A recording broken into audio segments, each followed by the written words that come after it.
Wicket হারাতে হারাতে 18 over 4 বলের মধ্যেই 9টি উইকেট পড়ে যায় বাংলাদেশের সময় ম্যাচ জিততে প্রয়োজন ছিল 8 বলে মাত্র 9 রান। টানটান উত্তেজনা, শ্বাসরুদ্ধকর পরিস্থিতির সৃষ্টি হয় এ সময়, কিন্তু তখনই নাবিনুল হকের ডেলিভারিতে এলবিডব্লিউয়ে আউট হন মুস্তাফিজুর রহমান।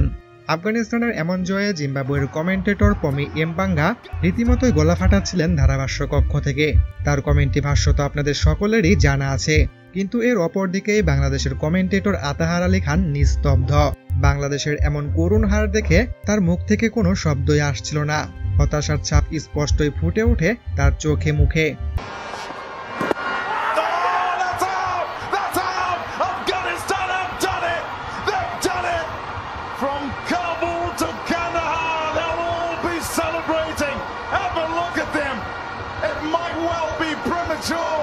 ধারাভাষ্য কক্ষ থেকে বাংলাদেশের এমন হার মেনে নেওয়া সত্যিই কঠিন।